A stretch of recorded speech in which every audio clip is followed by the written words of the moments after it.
நல்ல பேயாய்க்கட்டும் கெட்ட பேயாய்க்கட்டும் அந்த ஜின்களை எப்படி மனிதனால் தாக்கெட்டு வைக்கிறது நான் சொல்கிறேன். இப்போ நல்ல ஆவிகள் இப்போ நல்ல விஷயங்களை மட்டும் செய்யும், கெட்ட ஆவிகள் கெட்ட விஷயங்களை செய்யும். இது ஒரு மதத்தை பொறுத்து அது நல்ல ஆவி கெட்ட ஆவின்னு தீர்மானிக்கிறதும் இருக்கும். இப்போ நல்ல ஆவியோட கெட்ட ஆவியை பார்ப்போம். இந்த கெட்ட ஆவின்னு சொல்கிறது 2 அப்படியும் ஒன்று நார்மல் நல்ல கெட்ட ஆவின்னு இருக்கும். நோம்புன்னு சொல்கிறதுக்கு அது வேறு வேறு மதங்களை பொறுத்து அது நல்ல ஆவின்னு சொல்கிறேன். அது பொறுத்தியும் நல்லாவையும் இருக்கும். அடுத்து நல்லாவே கெட்டாவையும் இருக்கும். அது 3 பிரிவாக பார்க்கலாம். நல்லாவி கெட்டாவின்னு சொல்கிறது. முதல்ல நம்ம கெட்டாவிகளை பார்ப்போம். கெட்டாவிகள் என்ன செய்யும் தெரியுமா? அது அதாவது ஆவியாக இருக்கும்போது கெட்டதான் இருக்கும். அது ஜின்கள்னு சொல்லி குருவனாரே நல்ல ஒரு இடத்துல சொல்லப்பட்டினான். அப்படி உருவாக்கிறோம்.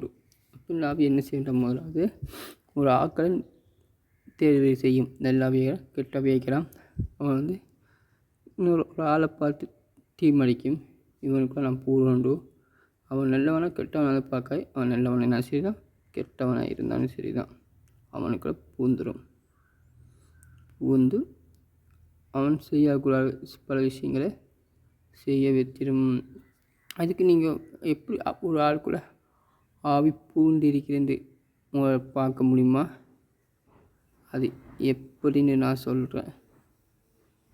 இப்போ உங்கள் வீட்டை ஒரு ஆள் என்னென்ன செயல்பாடு செய்கிறாரு, இப்படி என்னென்ன சாப்பாடு இப்படின்னு நடந்துக்குவாருன்னு எல்லா எட்டியும் உங்களுக்கு தெரியும்.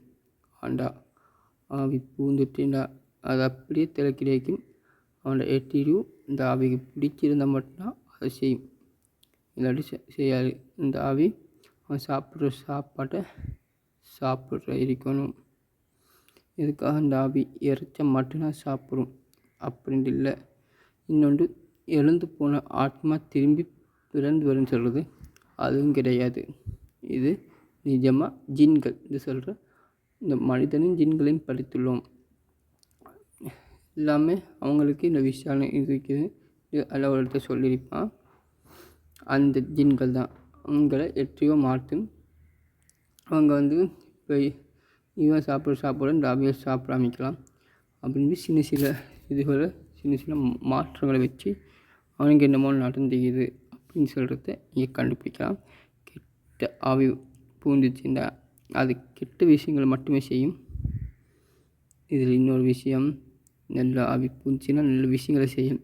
ஆனால் சில ஆவிகள் பூகும்போது எங்கள் மதத்துக்கு ஏற்ற இல்லாமல் வேறு மதத்துக்கு ஏற்ற மாதிரி டைப்புகளை அவங்க கொடுப்பாங்க. வேறு மதம் செய்கிற மாதிரி அப்படின்னு பொருளுக்கு நீங்கள் கன்ஃபார்மாக பண்ணிக்கலாம். அவனுக்கு இந்த ஆவி பிடிச்சிக்குது. அஸ்ஸலாமு அலைக்கும். நான் உங்கள் ஃபர்ஸ்ட்